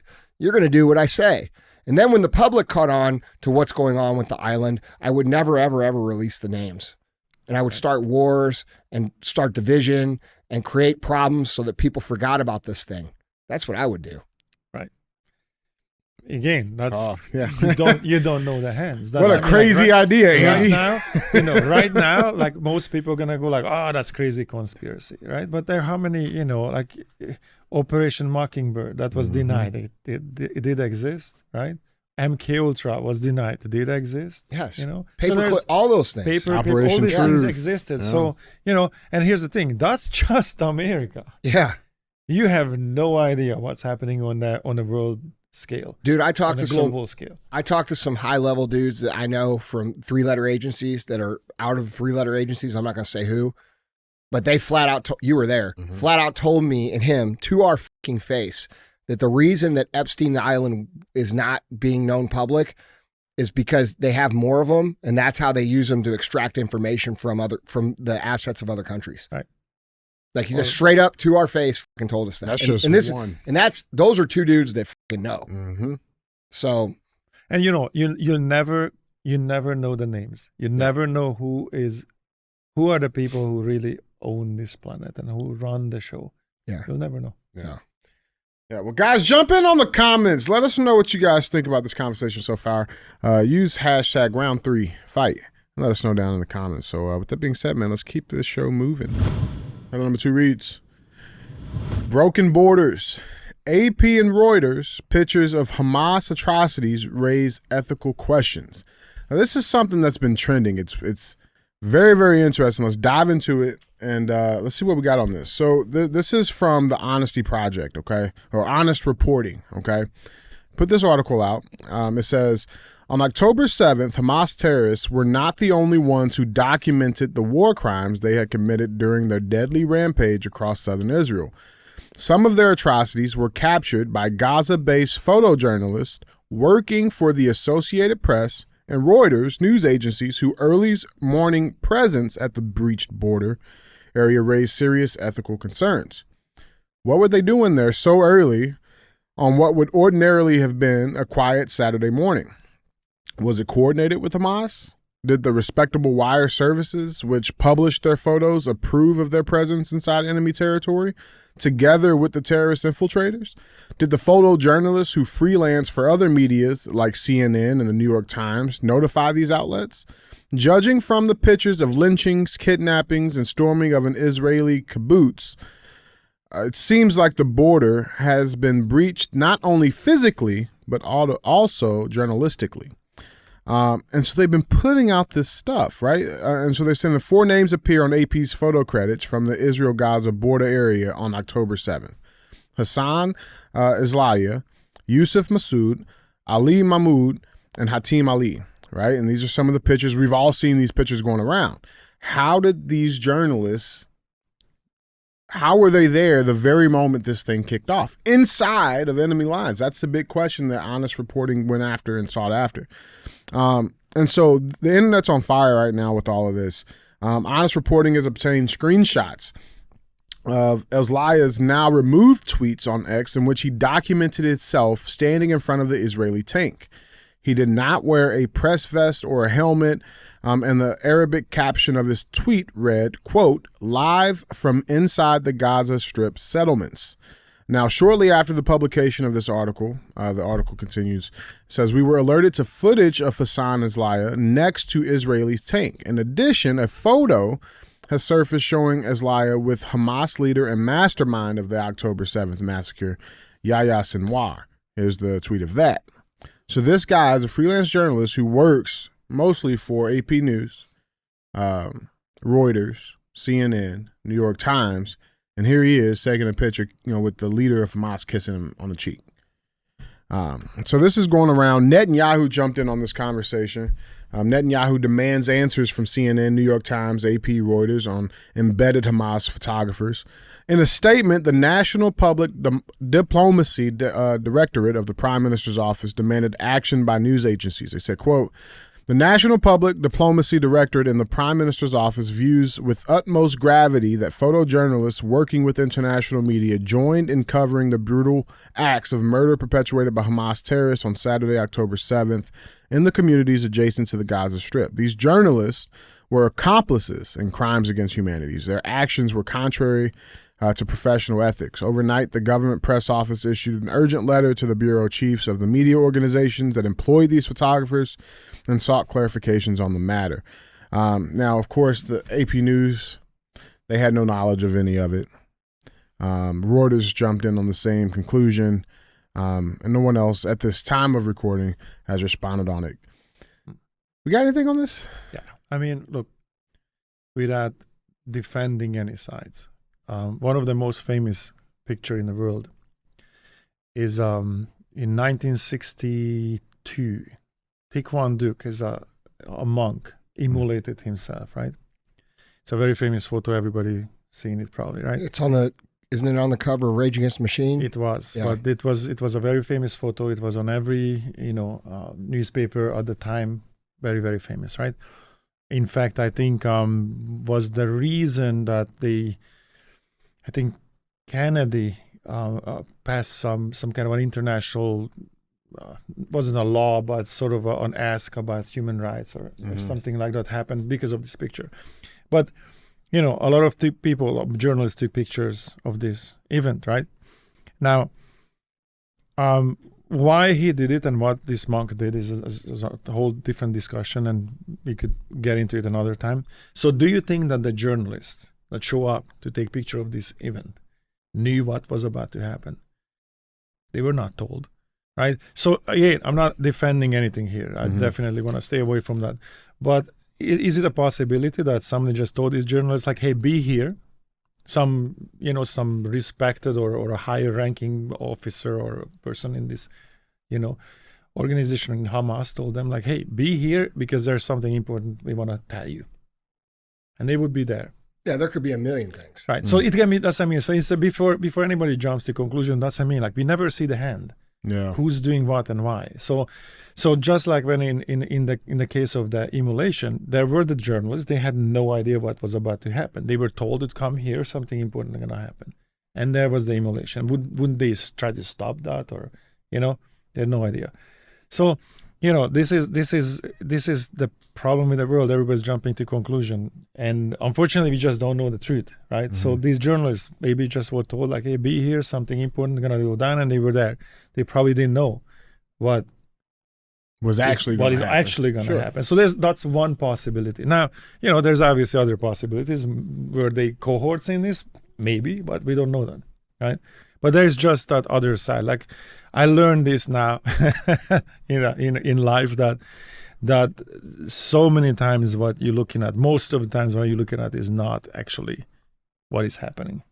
It's most of the things are theater, and you don't see the hands, you don't see the lines, you don't see the powers that, the makers and the movers, you don't see them, right? So, so there is that explanation that could have happened, that these guys were just told, be here, something important is going to go down, and they had no idea what that was. That's one possibility. Yeah, it's also a possibility that, Netanyahu ignored calls from Egypt telling him that there was an imminent Hamas attack for 10 days before it actually happened in the most secure border of any country in the world. And that's possible too. I mean, we don't know. And there isn't enough information here to fucking say so definitively. Yeah. But it is weird to see like real press like right there as they're like fucking killing people. I mean, dude, they're at the there's some of these pictures, they're literally at the gate. Yeah. Like moments before it gets going. Yeah. Yeah, there's not enough information to know here. I mean, I still want to know how they were informed by multiple different information sources prior to the actual attack, and these people were allowed to hang glide in. Like I'm more interested in that answer. Yeah. Yeah, you see, the journalists, there's a weird, there's a weird blur line there. You know what I mean? Morality and their job. It's really, really bizarre. Like if you look at, if you look at the guys who are shooting, I don't know, National Geographic, right? And then animals suffer and die in front of them, and they don't interfere because they look at, I'm a journalist and this is nature and it will happen the way it happened. And there was that very famous picture of a little African kid that was really thin and ended up dying of starvation, right? And the journalist who took the picture of this kid won some massive awards. And eventually ended up committing suicide because, like, bro, you were right there. And you didn't do anything. So if you're taking a picture, give them some. So you know what I mean? Like, so if somebody falls in the water, are you going to jump and pull them out or take pictures? You know what I mean? So this, so journalists have a really bizarre position in the world because, are you telling the story or are you interfering? And so, or are you part of the story? So are you part of the story? So this, they've been taught their whole career that you're not the story. Just record the story. And then somehow in there, it's a possibility that morality slips. That you forget that, hey, you could have saved this kid. You could have saved that animal. You could have pulled that guy out of the water. You could have interfered. And for some weird reason, something in your head was misaligned and you were concentrating on your job and forgot which one is more important. So there is that too. Like there's a weird. That's a great point. There's a weird, alignment with journalists, like how they see the world. Yeah. Guys, let us know what you think on that topic. Jump in on that conversation. Yeah, I'm curious to see what you guys think. Yeah. I am curious. So let us know for sure. Yeah. With that being said, let's get to our third and final headline. Headline number 3. Headline number 3 reads, House GOP subpoenas Hunter Biden in impeachment inquiry. It finally came. It's here. Yeah. So House Republicans have subpoenaed Hunter and James Biden, the son and brother of the president, a dramatic escalation of their impeachment inquiry. Oversight Committee Chair James Comer on Wednesday issued the legal demand that the two Bidens appear for closed-door interviews with his panel. Comer also subpoenaed Rob Walker, a Hunter Biden business associate, and requested voluntary interviews with 5 other people, such as Sarah Biden, who is James Biden's wife, and Haley Biden, the widow of the president's late son, Beau Biden. It's the first time House Republicans have directly tried to compel testimony from members of the Biden family as part of their months-long investigation, which former Speaker Kevin McCarthy escalated to an impeachment inquiry in September. While Comer has previously held closed-door interviews with Hunter Biden business associates, much of his investigation so far has focused on gathering and analyzing bank records. Comer's demanding that Walker appear behind closed doors with the panel on November 29th, James Biden on December 6th, and Hunter Biden on December 13th, according to copies of the subpoenas. And Comer's suggested he's willing to try to hold anyone who doesn't comply with the summons in contempt. So here's the thing.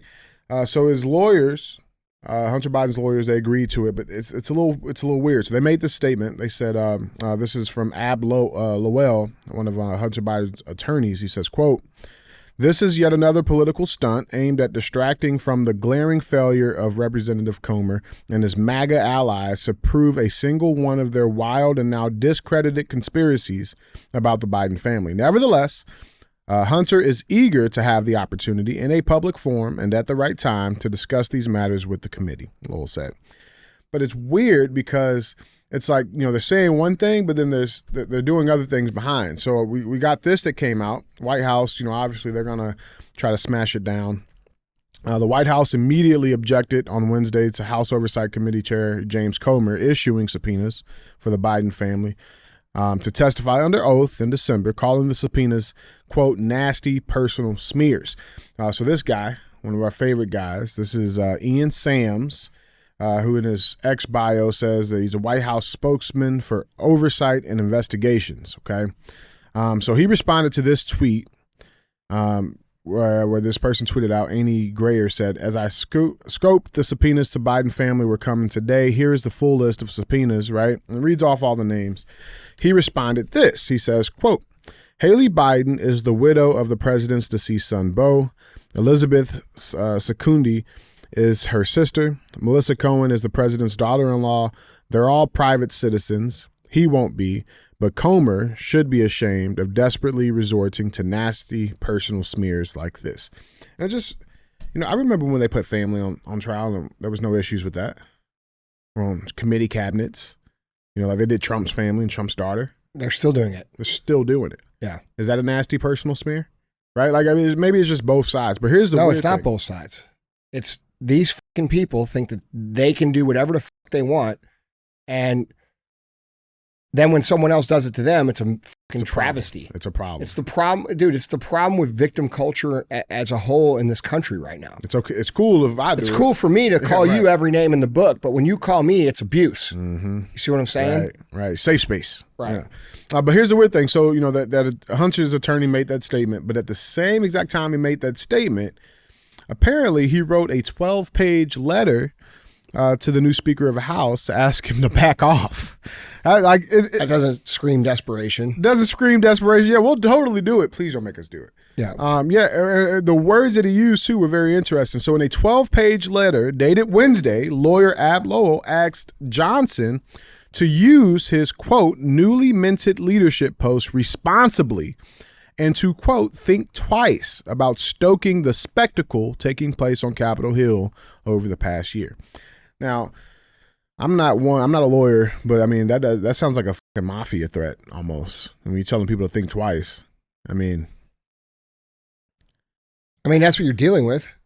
That is exactly That's what we've been doing. talking about. We've been talking about people that are willing to do whatever they want at whatever expense, threaten whoever they want, blackmail whoever they want, do whatever they want. This is why when I continue to say, like, they're not going to let anybody else take power from here on out, because these people have committed such grievous crimes that they know they'll be held responsible. So when you know that your ass is on the line, what are you not willing to do to stay in power? You're willing to do whatever it takes. Yeah. That includes blackmail. That includes threatening. That includes murder. That includes anything. That includes burning the fucking country to the ground. That includes creating a COVID fucking pandemic.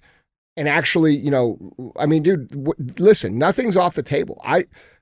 I've been saying this for years. I don't think that they plan.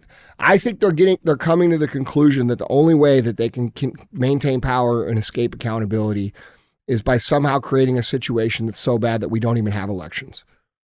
That's my personal opinion. So, which is war. Yeah, right. Exactly. If we get into a war, then right. Yeah. And you see that happening over in Ukraine right now. It's like Zelensky's saying this is no time for elections. They're going to pull the same play here, dude. It's exactly what you said. It's like personal, a lot of personal things are going on.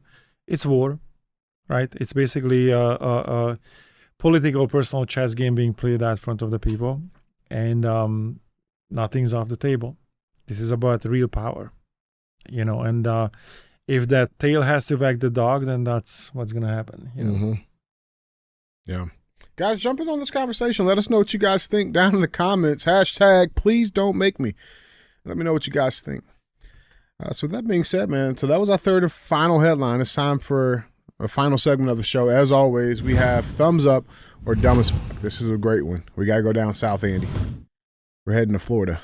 All right. Florida's my favorite place. Florida. Listen, I think we're actually got to go there. Huh? We got to go there. We are Florida men, but from Missouri. Yeah.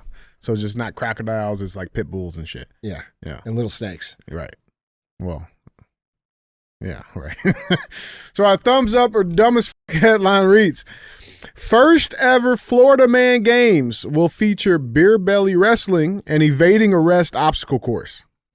This is a real fucking thing. Oh, I mean, dude, we could do the evading arrest obstacle course right here in St. Louis. That's where you should come to train. That's where you guys should come train, bro. Yeah. So this is the real thing. So it ain't this AP article reading. It ain't the Olympics, but a group of Floridians plan to host competitions themed according to the collective antics of the beer-loving, gator-possessing, rap sheet-heavy, mullet-wearing social media phenomenon known as Florida Man. Organizers of the Florida Man Games described the competition as, quote, the most insane athletic showdown on earth. That's a hell of a statement. The games will poke fun at Florida's reputation for producing strange news stories involving guns, drugs, booze, and reptiles, or some combination of the four. Among the contests planned for next February in St. Augustine, Florida, according to organizers, are the evading arrest obstacle course, in which contestants jump over fences and through yards while being chased by real police officers. The Category 5 cash grab, in which participants try to grab as much money in a wind-blowing booth, and the self-explanatory beer belly wrestling. Quote, this isn't just a competition. It's a one-of-a-kind Floridian spectacle, organizers said of the games. The Florida Man concept crept into the nation's consciousness a decade ago with the @_Florida Man Twitter account. The account, with the tagline, real life stories from the world's worst superhero, has been home to headlines such as, quote, Florida Man firebombs garage that impounded his car, hits his own vehicle, and, quote, Florida Man tried to pay for McDonald's with weed. Now, tickets are $45. That's a fair trade. What's that? McDonald's for weed? Oh, 100%. I'd give you McDonald's for weed all day. Yeah. I'll give you weed for McDonald's. Fucking, we got a deal, bro. This is capitalism. That's how this works. But yeah, so tickets are $45. Apparently, they got two former American gladiators are serving as referees. And it's supposed to be a pretty big deal. This is their logo. It's actually a pretty sweet logo. They have a mullet contest, which I didn't even know. I guess that's a Florida thing. I mean, I wish we would have known ahead of time, because we could have like grown some good mullets. Yeah, well, I can't do shit, bro. Yeah, well, I can. I ain't got it. I can't help you on that one. But yeah, beer belly Florida sumo wrestling.